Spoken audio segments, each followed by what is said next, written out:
Salam, salam outsider, le débrief commence maintenant. L'Angleterre l'emporte aujourd'hui 2-0 face aux Allemands et l'Angleterre est en route pour Rome et l'Angleterre est en route pour les quarts de finale. Avant de parler des Anglais, j'ai d'abord envie de parler des Allemands. Les Allemands, encore une fois, un nouvel échec. Les Allemands, depuis leur victoire à la Coupe du Monde 2014, ils enchaînent les échecs. En 2016, ils se font taper 2-0 par les Français en demi-finale de l'Euro. En 2018, ils n'arrivent pas à sortir du premier tour de la Coupe du Monde. En 2021, ils sortent en huitième de finale. Je suis désolé, le dénominateur commun entre tous ces échecs-là, c'est qui? C'est le coach, c'est Joachim Löw. Aujourd'hui, j'en arrive à la conclusion que dans le football moderne, on ne doit plus laisser autant de temps au coach. Je suis désolé, pour moi, on doit faire comme en politique, comme dans les démocraties. Aujourd'hui, quand tu vas aux États-Unis, tu n'as pas le droit d'être président plus que 2 mandats de 4 ans. Dans certains pays, c'est 2 mandats de 5 ans. Je suis désolé, comment est-ce que Joachim Löw, on lui laisse autant de temps à la tête de cette sélection-là? Sincèrement, à un moment donné, quand tu as déjà gagné avec un groupe, c'est difficile de te départir de ce groupe-là. En 2014, il a gagné avec l'Allemagne. Ils ont bien joué, ils ont tapé les Brésiliens, ils ont éliminé Léo Messi. On est d'accord par rapport à ce point-là. Cependant, 2 ans plus tard, quand il va à l'Euro, il amène le même groupe. Tu sens que ce groupe-là commence à être fatigué. Ce groupe est émoussé. Ils sont sortis par des Français qui, sincèrement, j'étais au stade à Marseille, je m'en rappelle très bien, n'avait pas bien joué ce soir-là face aux Allemands. 2 ans plus tard, encore une fois, il va en 2018 avec exactement le même groupe. Il décide de ne pas amener des Leroy Sané et tout ça. Il sort au premier tour, il y a un fiasco dans la sélection. Comment est-ce qu'à ce moment-là, au niveau de la Nationalmannschaft, on a pris la décision de laisser Joachim Löw en poste? C'est la question que je me pose aujourd'hui. Parce que Joachim Löw, je suis désolé, à mon humble avis, il est dépassé par les événements. C'est un coach qui a été excellent. C'est un coach qui a fait un très bon travail depuis 2006. Cependant, à un moment donné, tu peux arriver à saturation. Surtout à saturation, je dis bien footballistique. Joachim Löw ne voit plus rien. Il voit flou. Il voit flou, c'est pas possible, il voit flou. Je comprends pas, parce qu'aujourd'hui, je regarde son équipe nationale en tant que telle. Je regarde les Allemands jouer face aux Anglais et j'en arrive à la conclusion que Joachim Löw, quand même, il ne se gère pas. Je suis désolé, cette équipe-là manque d'agressivité. Cette équipe-là manque de densité. Aujourd'hui, les Allemands, certes, ils ont bien joué quand même. Si tu regardes bien dans le match, ils se sont créés plus d'occasions même que les Anglais.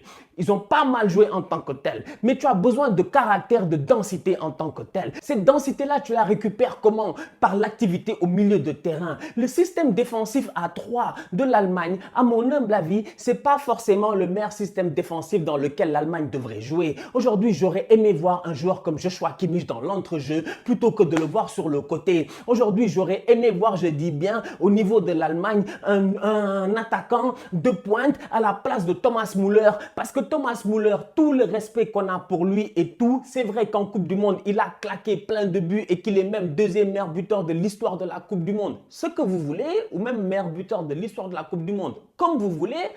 Mais Thomas Müller, il vient de faire son 4e Euro, il a 0 but.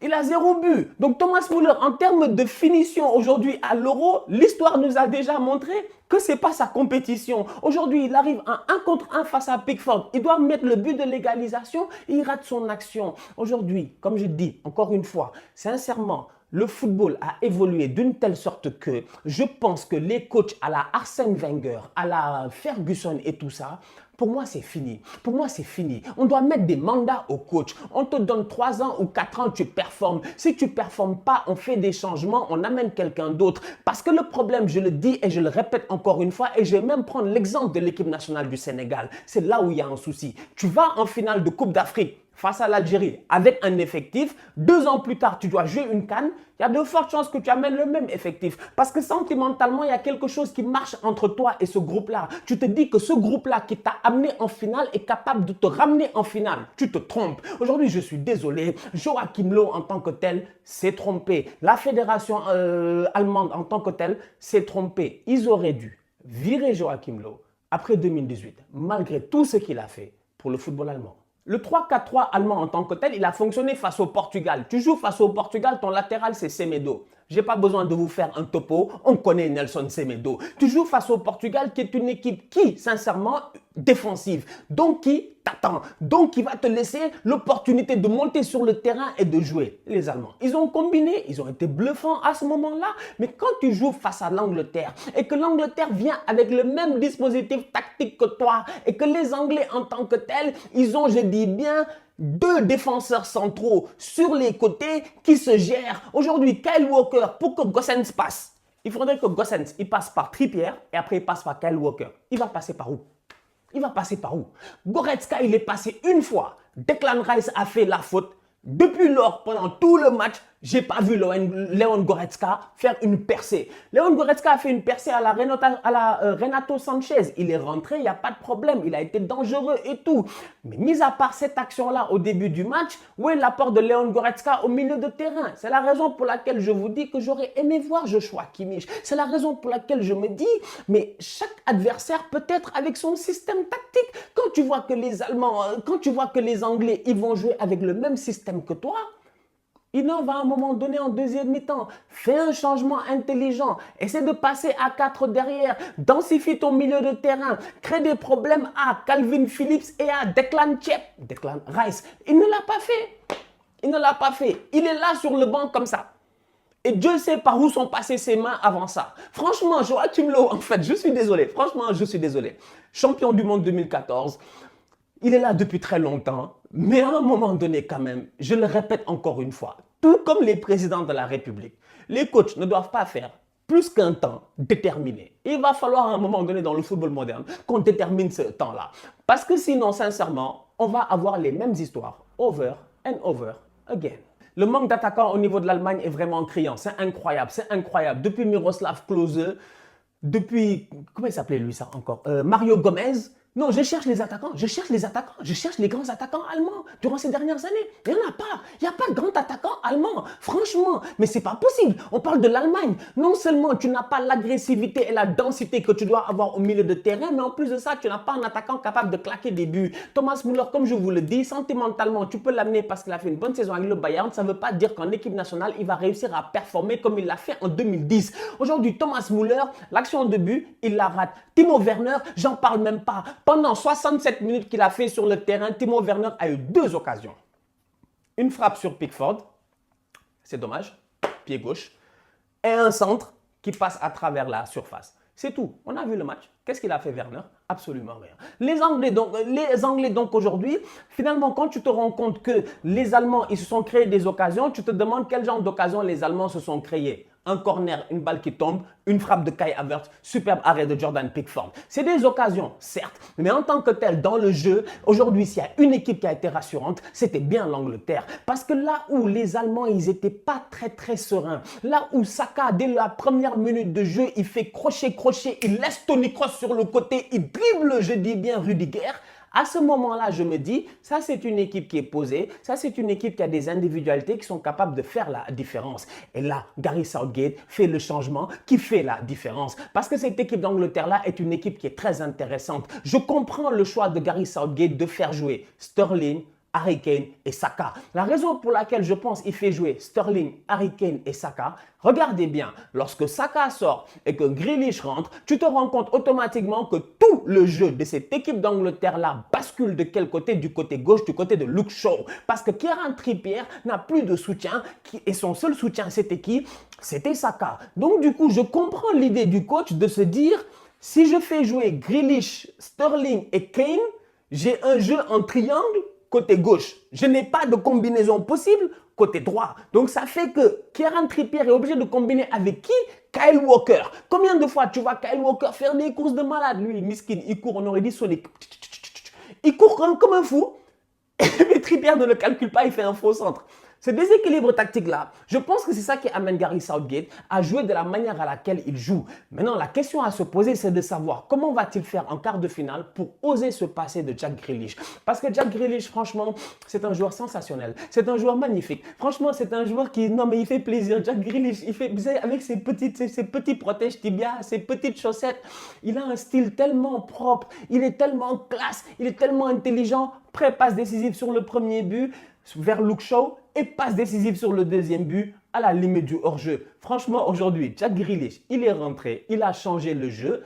Et là, je vous renvoie encore à la même question. Comment Southgate va-t-il faire? Parce qu'aujourd'hui, Southgate, sincèrement, je suis désolé, c'est soit Saka, soit Foden, soit Sancho. C'est tout. Mais Grealish, pour l'avoir vu toute la saison à Aston Villa, on sait qu'il joue à gauche. Sterling, il joue à gauche. Sterling, il met 3 buts. Grealish, il est en forme. Est-ce que Grealish peut jouer à droite? Je ne pense pas qu'il soit très à l'aise. Ça pose problème, sincèrement. Donc, je pense que Grealish, il se pourrait que durant toute la compétition, il ait ce rôle de super sub là. Il est né en Jamaïque, Kingston, Jamaica. C'est un bandit, c'est qui? C'est Raheem Sterling. Ça fait plaisir. Eh ouais, ça fait plaisir. Sterling, il est né en Jamaïque. Il est né en Jamaïque. Ses parents ont fait l'immigration. Ils sont arrivés ici, je dis bien, à côté de Wembley. Je ne connais pas le quartier parce que je ne suis pas encore un boy de Londres. Mais une chose est certaine, c'est que Sterling, il est à côté de chez lui. Il est à côté de là où il a grandi. C'est son quartier Wembley. Sterling arrive, il claque 3 buts dans cette compétition-ci. C'est lui qui ouvre encore une fois la marque. Raheem Sterling, sincèrement, on va être très sérieux. Durant cette compétition-ci, il est juste excellent. Dès sa première frappe qu'il fait en début de match, je sais qu'il va faire un grand match. Parce que Sterling n'a jamais frappé de 30 mètres. Il n'a jamais frappé de 25 mètres. Franchement, je ne me rappelle pas d'un but de Sterling de 20 ou de 30 mètres. Sterling, c'est des petits buts dans la surface. Franchement, des bons mouvements intelligents comme Manchester City. Mais Sterling, il a osé dès le début du match. Il n'a pas peur. Il claque une superbe bastos. Neuer est obligé de la sortir. Ce Raheem Sterling-là, qui est en confiance en ce moment, qui s'épanouit dans son groupe, qui joue chez lui sincèrement, c'est un Sterling qui peut amener l'Angleterre très très loin, en toute honnêteté. Félicitations à lui. Et j'ai envie de dire que Sterling quand même, il n'est pas sérieux. Parce que Sterling, il a fallu que toute la presse dise que Grealish et Harry Kane vont débarquer à City pour que Sterling commence à paniquer et il sorte des top performances. Bien joué. Le 4-2-3-1 de Gary Southgate durant la phase de poule n'était pas un système qui était adapté pour Harry Kane. Le 3-4-3 est un système beaucoup plus adapté pour Harry Kane. Il a de l'espace, il peut redescendre plus bas sur le terrain et tu peux voir des courses croisées de Phillips ou de Declan Rice derrière lui. Donc du coup, Harry Kane, quand il redescend et qu'il prend le ballon, il a une vision sur le jeu. Sinon, mis à part ça quand même sur le premier but, le fait que Harry Kane soit à la limite du hors-jeu, il joue en une touche avec Sterling, sincèrement, c'était bien joué. Harry Kane, c'est un capitaine, c'est un leader, c'est un grand joueur. Il ne fait pas le rôle le plus facile, je dis bien, mais aujourd'hui, son coach l'a enfin mis dans le bon dispositif tactique. J'ai hâte de le voir en quart parce qu'il a marqué son but. Et le fait que Harry Kane ait marqué ce but-là me fait dire que l'Angleterre va gagner l'Euro. Ou ils vont en finale face à l'Italie. C'est un des deux. Moi, je sens Italie-Angleterre, là, je le sens comme, je sais pas, mec. Parce que Harry Kane, s'il ne marque pas aujourd'hui et l'Angleterre est qualifiée, oui, ils sont qualifiés, mais Harry Kane, dans sa tête, ça ne va pas. Mais Harry Kane, il a marqué. Il est libéré et il a mis un beau but. Le centre, il est magnifique. La tête, elle n'est pas facile parce qu'il faut qu'il se couche, tout ça. Il réussit à mettre un super but. Donc, un Harry Kane libéré, un Grealish qui sait ce qu'il peut apporter, un Saka qui est en forme, qui peut être très dangereux et qui peut fatiguer un latéral ou un défenseur central pendant 60 minutes en attendant un changement. Et une défense qui n'encaisse pas de but. Cerise sur le gâteau, un Pickford qui est un tocard à Everton, parce que nous, on connaît Pickford, c'est pas comme si, voilà, nous, comme je dis, on regarde trop la Première Ligue. Même vous savez, tous les samedis, je suis là. Pickford, c'est pas un grand gardien, mais Pickford, c'est le seul gardien en Angleterre. En Angleterre, ça a toujours été comme ça. Dans le temps, ils avaient des David James. Vous vous rappelez, David James, on l'appelait Calamity James, parce que Calamity James n'était pas très fort. Ils ont eu des Robert Green. C'était lui non, qui avait fait une faute de main en Coupe du Monde. Franchement, l'Angleterre a longuement souffert en fait en termes de gardien. Pickford, c'est pas un très bon gardien, mais c'est un guerrier, c'est un Anglais, c'est un Britannique. Lui, ça se voit.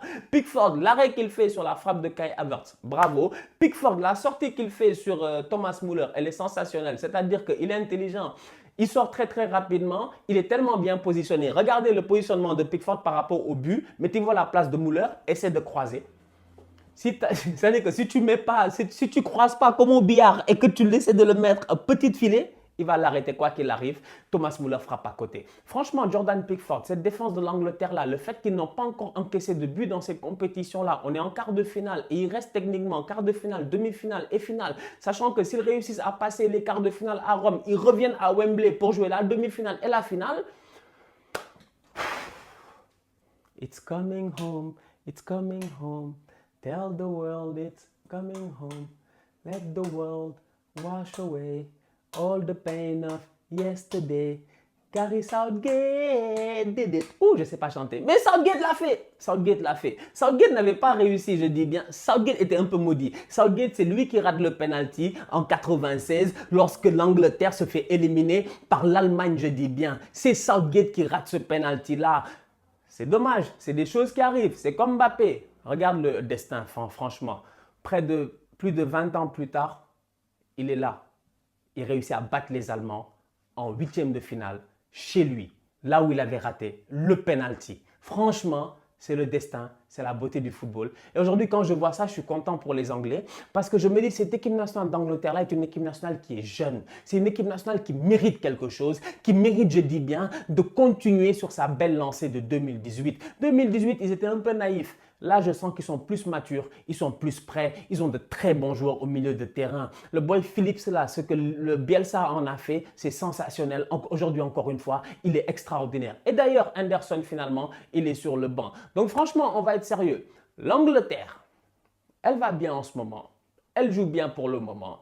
On a juste hâte de les voir en quart de finale. En attendant de voir l'évolution, je dis bien, tactique de Gary Southgate, comme je dis, comment va-t-il réussir à se gérer avec Jack Grealish. Parce que Jack Grealish est une vraie énigme dans cette équipe nationale-là, tant que Sterling est en forme. Parce que dès que Grealish rentre, Sterling est obligé de venir au centre. Il n'a pas le choix. Il ne peut plus prendre la ligne parce qu'oubliez pas qu'il joue avec un latéral en plus qui s'appelle Luke Shaw et qui monte énormément. Tactiquement parlant, il y a des questions à se poser. Mais pour le moment, sincèrement, côté anglais, tout va bien. La famille, on se capte très bientôt pour un nouveau débrief. D'ici là, continue à liker, on continue à partager. On s'abonne, on s'abonne, on s'abonne. On est ensemble, on reste en santé. Tous outsiders.